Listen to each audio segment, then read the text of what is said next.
Olá pessoal, vamos dar início a mais uma aula do nosso curso de macroeconomia para day trade.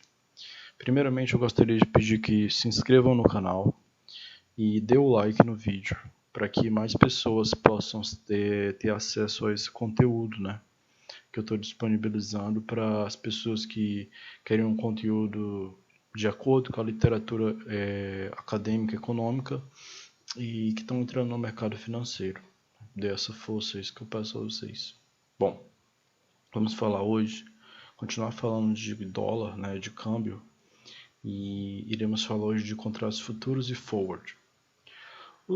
A diferença básica entre o futuro e o forward é que o forward ele não é padronizado, ou seja, ele não tem uma data de maturação específica como o futuro, ele não é negociado na bolsa, ele é negociado no mercado de balcão, a bolsa só faz o clearing dele, o clearing que é setar as contrapartes, enfim, essa parte burocrática. O forward é feito assim e o futuro ele é padronizado, ele tem vencimentos, múltiplos vencimentos, ele é negociado em bolsa, tem tudo isso que a gente já sabe dos contratos futuros que são operados. Lembrar que o futuro, e não existe só futuro de moeda, tá? Tem futuro de diversos ativos, futuro de índice, futuro de commodities, de petróleo, ouro, cobre, enfim, algodão, milho e por aí vai. Tem futuro de ações, mas a gente vai falar hoje de futuro de moedas, principalmente aqui vamos falar especificamente do futuro do USD-BRL. Bom, vamos passar adiante.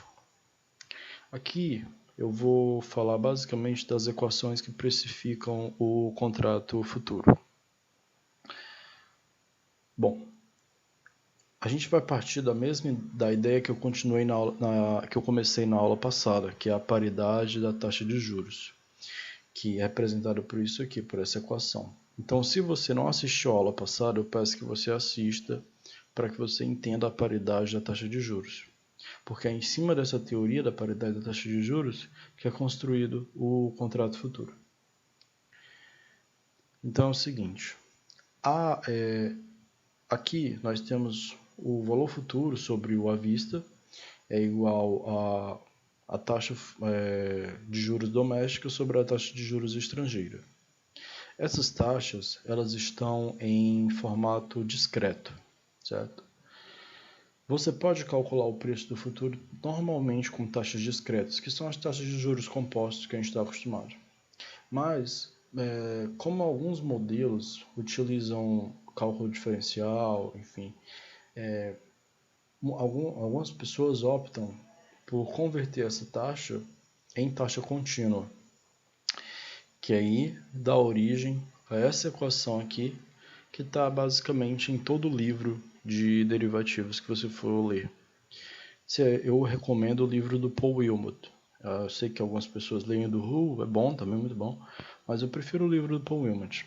Ele tem uma coletânea de livros de derivativos, eu recomendo ele. Claro, eu recomendo para quem tem conhecimento de matemática avançada, cálculo diferencial integral, álgebra linear e estatística, probabilidade. Se você não tiver esse conhecimento, eu não aconselho, porque você não vai entender muita coisa dos livros de derivativos em geral, tá? Bom, outro aspecto que eu gostaria de falar é que os contratos futuros, eles foram feitos para proteção. E na verdade a maioria dos derivativos ela é feita para proteção. Proteção contra as variações do ativo à vista, Então, não é um ativo feito para especulação. Por isso que se a gente especula neles, a gente é o que vai especular neles, de gaiato, vamos dizer assim, mas não é bem a função dele. Então, não ache que vendo as equações que formam o contrato futuro e os outros derivativos que você vai conseguir ficar rico, como algumas pessoas prometem. Não vai fazer isso porque essas equações foram desenvolvidas para fazer hedge e não para especular. Se você quer especular, você tem que partir para outra área, que é a área de estudar séries temporais, modelos não lineares e por aí vai, muita matemática e probabilidade para você desenvolver modelos que consigam gerar especulação.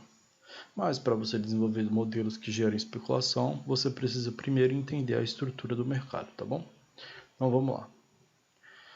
Essa equação é a equação genérica de um contrato futuro de câmbio. O que ela quer dizer?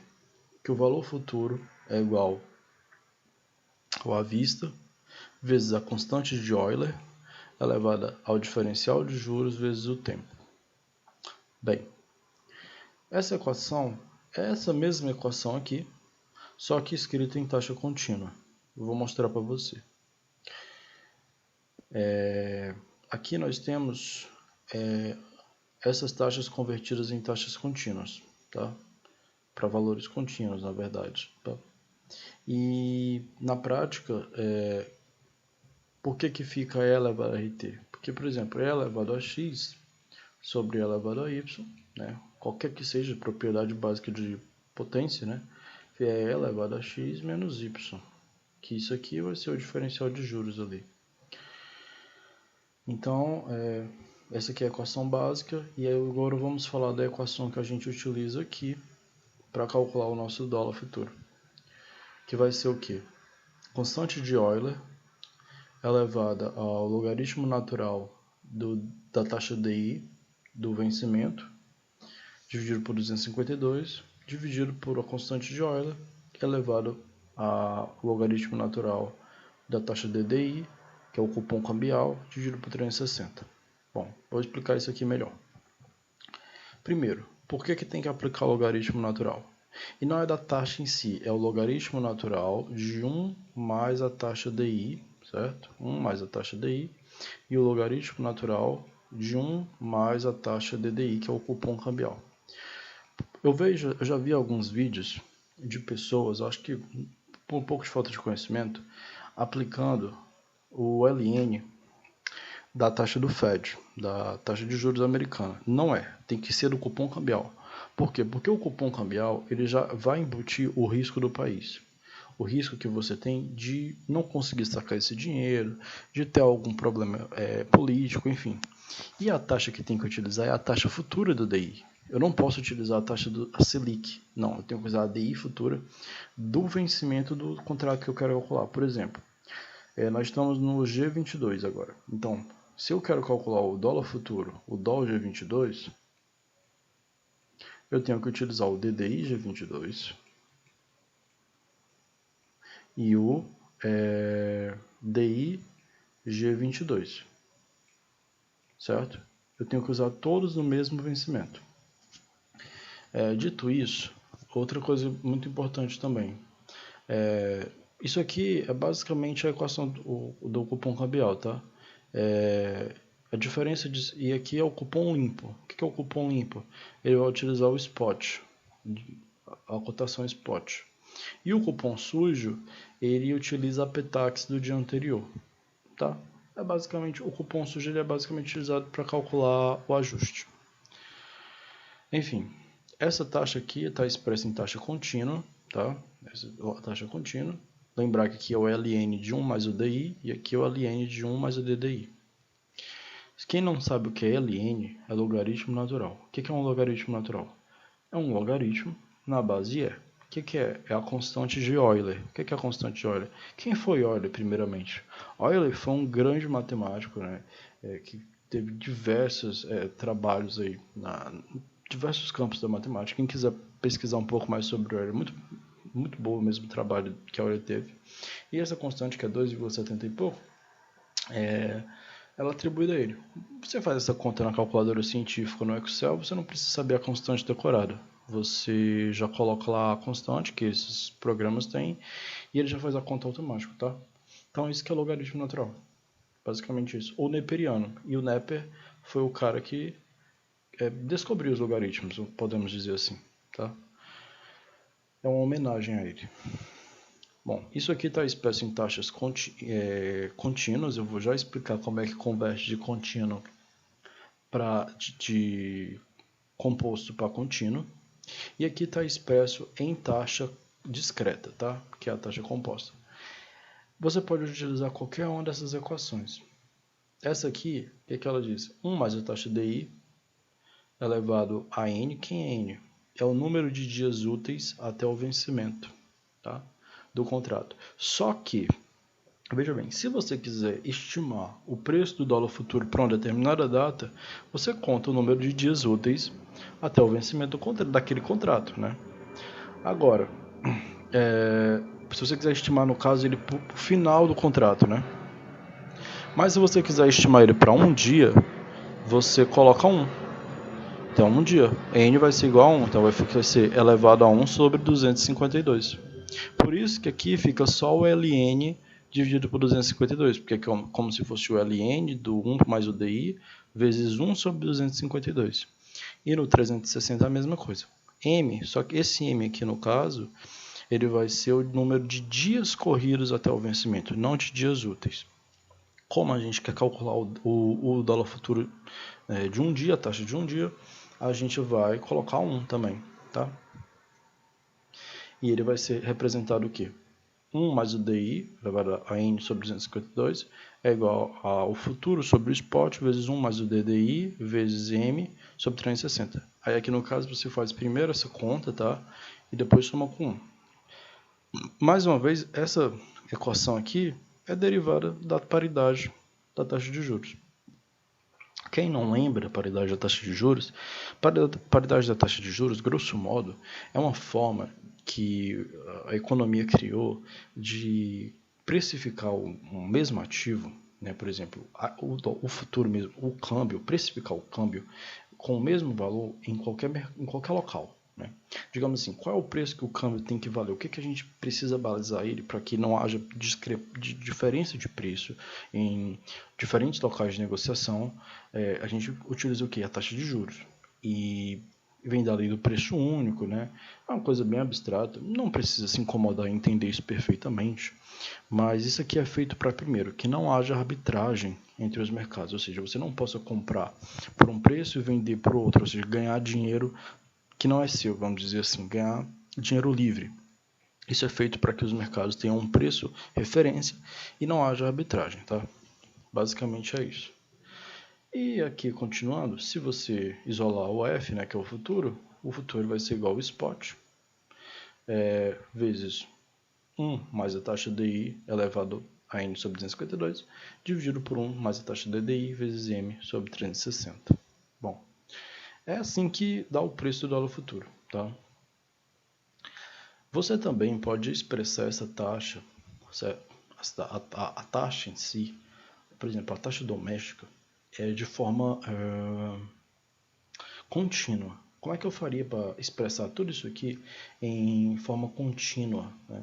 Digamos assim, só porque é um título de curiosidade. Eu aplicaria logaritmo dos dois lados, logaritmo natural, porque eu quero transformar em taxa contínua e eu vou já explicar de onde é que vem a taxa contínua.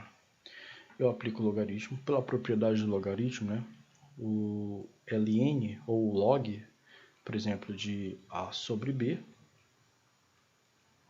é igual ao ln de a menos o ln de b, tá? Então, aqui vai ser o quê? Como é o ln de f sobre s, nós vamos ter o ln de f menos o ln de s. E eu tenho que aplicar logaritmo do outro lado também, porque eu não posso aplicar só de um lado da equação, né? Tudo que eu fizer de um lado, eu tenho que fazer do outro. Então, vai ser o logaritmo de 1 mais i dividido por logaritmo de 1 mais i asterisco, que vai ser igual ao ln de 1 mais i menos o ln de 1 mais i asterisco. Para não ficar trabalhando todo o tempo desse jeito com o ln, eu substituo. Eu digo que o ln de f é igual a f', o ln de s é igual a s', ln de 1 mais i é igual a i', e ln de asterisco é igual a i asterisco'. E eu tenho que a minha taxa contínua de juros doméstica vai ser igual a f menos s, a variação cambial, mais a taxa contínua de juros externa. E aí, né, eu posso acrescentar o risco país. O que é o risco país? É o risco de ter dinheiro aqui no Brasil. E esse risco país aí vai ter que envolver vários modelos mais complexos, tá? Dizem diversos modelos para calcular risco país. Envolve uma matemática bem mais avançada, talvez a gente veja isso no futuro. Então a taxa vai ser isso mais o risco país. O que é isso aqui de fato? Isso aqui é o que o estrangeiro quer para vir aplicar dinheiro no Brasil. ele quer vir aplicar no dinheiro no Brasil se a taxa estiver valendo isso aqui, né? Se o risco compensar o retorno. E aí a gente vai definir o que? O cupom cambial. Muita gente se pergunta o que é o cupom cambial. O cupom cambial é basicamente um instrumento de proteção contra a variação do câmbio e da taxa de juros, certo? Da taxa de juros doméstica. Se uma pessoa tem dólares para receber, um empréstimo, por exemplo, no Brasil, vamos dizer que é um exportador. O exportador ele tem dinheiro a receber em dólares e ele tem dívida no Brasil em reais aplicada à taxa DI. Então, quer dizer, ele compra o DI para se proteger de eventuais altas na taxa e ele vende o dólar futuro para, por exemplo, se proteger de eventuais quedas e prejuízos no dinheiro que ele vai receber. Essa operação de venda e compra, ou de compra e venda, né, porque essa aqui é a compra de cupom cambial, a compra de cupom cambial é isso, é o equivalente a comprar DI e vender dólar. Isso aqui é a operação de cupom cambial. Mas a gente não opera cupom cambial. Cupom cambial é para institucional operar. Você precisa apenas entender a estrutura do cupom cambial. O que o cupom cambial representa? Ele representa a taxa de juros interna, aqui eu coloquei taxa contínua, tá? Vai ser a taxa contínua, mais o risco país. Se eu substituir, fizer algumas substituições, eu vou encontrar que isso vai ser igual a taxa de juros menos interna, tá? Eu esqueci do asteriscozinho, menos o risco país vai ser, então, no caso, a variação cambial, né? O F' menos S' menos a variação cambial. Desculpa, vai ser igual a isso aqui, que vai ser igual a isso aqui, tá?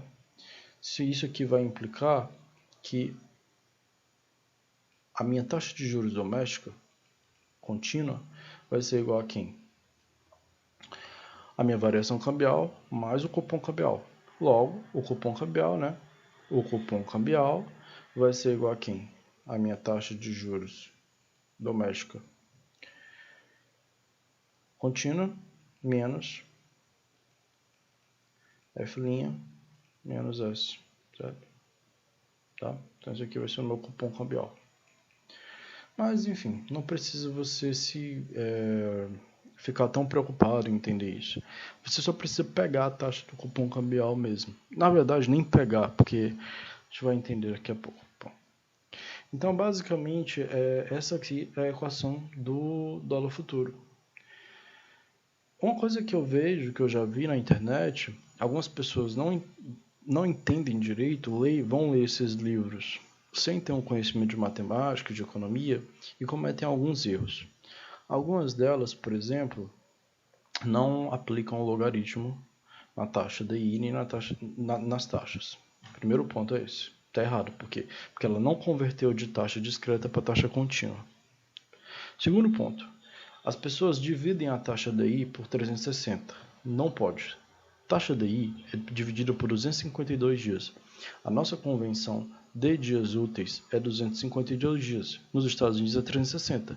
Então a taxa DI, DDI, que é o cupom cambial, que representa o juro que o estrangeiro vai conseguir ganhar aqui no Brasil e remeter, é dividido por 360.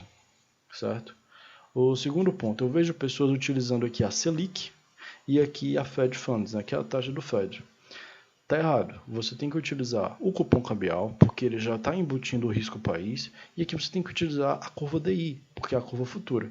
Você não pode utilizar a Selic, tá? Então, eu vejo as pessoas cometendo esses erros, tá? E só para avisar você que tem que ser calculado dessa forma.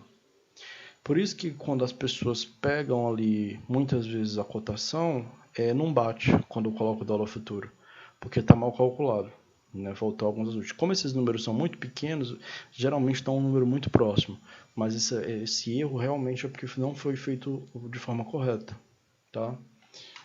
Para você fazer, eu vou deixar como exercício de casa para isso aqui, que você vá, pegue os dados, né? Você entra lá no seu Trid, por exemplo, eu uso o Trid, você pega o DI G22, você pega o DDI G22 e faz a conta. Você pode pegar, por exemplo, a taxa spot aqui da TradingView, não tem problema, ela vai bater. Ela só não vai bater realmente em momentos que der uma falta de liquidez. Mas se você utilizar essa taxa aqui da USD-BRL da TradingView, e é de graça, tá? Eu tenho aqui minha grade de cotações, eu não pago, eu sou meio fominha, eu não gosto de pagar não. Assim, eu pago outras plataformas, né? Mas para ter aqui acesso a TradingView, eu não pago muito não. Se você quiser pagar, TradingView é ótimo. É porque geralmente eu uso a NinjaTrader, então eu não quero pagar ter duas plataformas, né? Bom, enfim. Aqui eu tenho a minha grade de cotações com todas as moedas importantes frente ao dólar e frente a outras moedas fortes, também como o Yen. Mas aqui, enfim, depois eu falo da minha grade de cotações. Aqui tem, você pode pegar essa cotação do USD-BRL, tá? E aí já fica uma dica. Em vez de usar aquela grade do Investing, usa aqui o TradingView. É bem melhor. Eu coloco todos os ativos, eu coloco os juros dos principais países, eu coloco o câmbio contra os principais países, eu coloco os principais índices, certo? Índices de todos os países que são relevantes, né? S&P, dólar índice, que tem o principal ativo que eu estou olhando aí durante o dia, e o petróleo, e o ouro e o índice de commodities do Goldman Sachs, tá? Goldman Sachs. Mas depois a gente fala sobre isso. No momento agora era realmente só para dizer que você pode pegar essa cotação aqui do TradingView, aplicar nessa equação que vai bater certinho o valor. Só não bate quando tiver algum problema de liquidez. E aí o mercado se ajusta rapidamente, tá? Bom, então agora eu queria explicar como é que você converte taxa discreta em taxa contínua, tá? O valor futuro de uma aplicação financeira, ele é expresso pelo valor presente dele, vezes 1 mais a sua taxa elevado ao tempo. Tá? E o tempo, quem vai dizer é a aplicação financeira. Pode ser em anos, pode ser em semestres, pode ser em meses, pode ser até em dias, tá? Não importa. Isso aqui é o que? Taxa composta discreta, tá? Composta. Isso aqui é em taxa contínua. O valor futuro vai ser igual ao valor presente, vezes a constante de Euler, elevado à taxa, e o tempo. Muito bem. Num determinado prazo, esse meu valor futuro tem que ser igual para qualquer uma das taxas. Por exemplo, eu quero receber 100 mil. Vamos pensar num título. Esse título, no dia do seu vencimento, ele vale 100 mil reais. Certo? Então, não importa qual é eu tenho que ter 100 mil reais. Então, eu quero saber qual é a taxa contínua equivalente à taxa composta para me dar 100 mil reais naquele prazo. O que eu faço? Como 100 mil é igual a 100 mil, é igualo. Então, VP, que é o valor presente, vezes 1 mais I elevado a T, igual a VP, vezes a constante de Euler, E, né, elevado a RT. Aqui, eu corto VP. Ou seja, eu divido os dois lados por VP, tá? Vai sobrar o quê? 1 mais I elevado a T, igual a E elevado a RT. Como aqui é um exponencial, o que eu faço? Eu aplico o logaritmo. Quando a gente quer resolver equações exponenciais, né, de bases diferentes, a gente utiliza o logaritmo para resolver. Né? Então, eu aplico o logaritmo natural, ln, que é a mesma coisa que aplicar log na base E, tá? Dos dois lados. Propriedade do logaritmo diz o quê? Que o exponente desce para cá, multiplicando. Então, os exponentes vão descer. Isso vai ficar igual aqui a t vezes o logaritmo natural de 1 mais i, vezes igual a rt vezes ln de e. Tá? Aí aqui, o t vai cortar. Tá? Vou dividir por t os dois lados e vai ficar o quê? Logaritmo natural de 1 mais i igual a r vezes logaritmo natural de e. Logaritmo natural de e é 1. Né? Todo logaritmo os logaritmando, seja igual à sua base, por exemplo, é igual a 1. Então, log de 5 na base de 5 é igual a 1, e o logaritmo de E na base E é igual a 1. Tá? Isso aqui é igual a 1. Então, logo, ln de 1 mais I é igual a R. Isso aqui é o que? É a minha taxa contínua efetiva por período. Tá? Exemplo, uma taxa de 0,05 ao ano discreta é o ln de 1,05, que é igual a 0,0487, que é igual a 4,87%. Tá? Para quem não sabia por que a gente aplica o logaritmo na taxa, é por isso.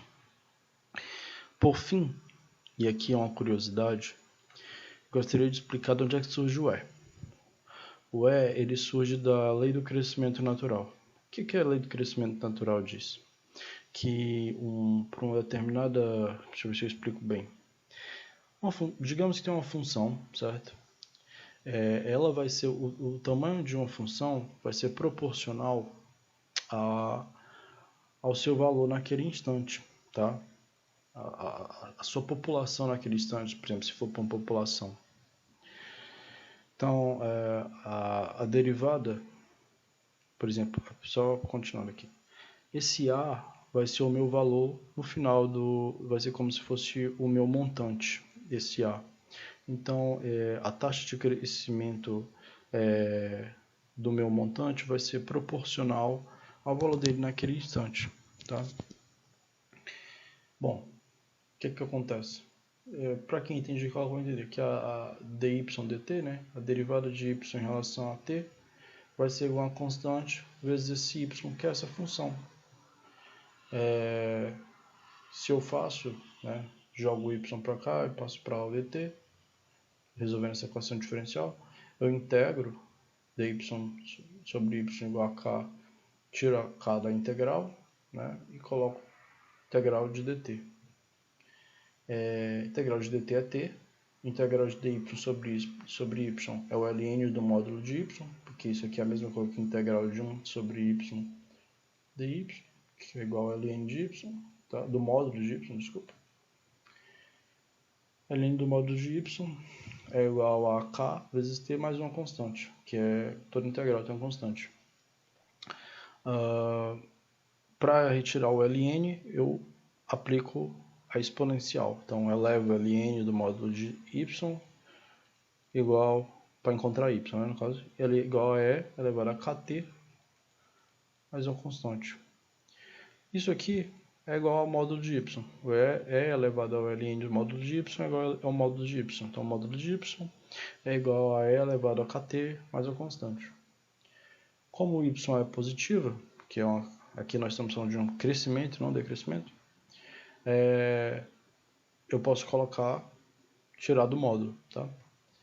E eu vou atribuir que esse e elevado a isso aqui, a si, vai ser uma constante também, que vai ser basicamente o equivalente ao meu capital inicial. E esse e aqui vai ser a minha taxa de crescimento, e elevado a kt vai ser minha taxa de crescimento, onde o meu k vai ser a minha taxa de juros e o meu t, o meu tempo, que vai ser definido como um período para t. À medida que t for crescendo, a minha população, ou seja, o meu valor, ele vai crescendo de acordo com aquele tempo, proporcionalmente àquele valor. Para y igual a y0 e t igual a t0, né, nosso valor c vai ser igual a y0, então nós teremos y igual a y0, que é o meu valor inicial, é elevado a kt. Tá? Então a gente vai ter essa lei aqui do crescimento natural, que diz que para uma função contínua de t com y maior que 0 para todo t maior que 0, dy dt é igual a ky, onde k é uma constante que vai manter essa proporcionalidade, porque o crescimento é proporcional ao tamanho dela no instante. Então nós vamos ter que y é igual a y0 vezes elevado a kt, e a gente pode aplicar isso aí para aplicações financeiras. Tem outro modo de demonstrar essa relação por limite, fazendo o limite de dessa equação aqui, né? Mas eu vou deixar quem quiser pesquisar. Eu não gosto muito de trabalhar com limite, eu acho chato. Então, mas quem quiser pode pesquisar depois. Nós temos essa equação aqui da capitalização, né? Que é P. Peraí, que agora, gente, eu esqueci e eu não vou errar aqui publicamente. É 1 mais a taxa sobre N elevado a NT, se eu não me engano, tá? A gente vai fazer o limite disso aqui com N tendendo ao infinito e fazer o limite disso aqui com N tendendo ao infinito. Vamos fazer uma manipulaçãozinha aqui e vamos encontrar aqui o valor de E também. Por isso que a taxa contínua utiliza esse E. É só uma curiosidade para quem tem mais interesse por matemática, mas não faz diferença não. Então, o que eu tinha para passar por hoje era isso. Agradeço pela audiência. Peço mais uma vez que se inscreva no canal e até a próxima. Eu vou falar na próxima aula de política cambial e regimes cambiais. Tá? Muito obrigado pela audiência.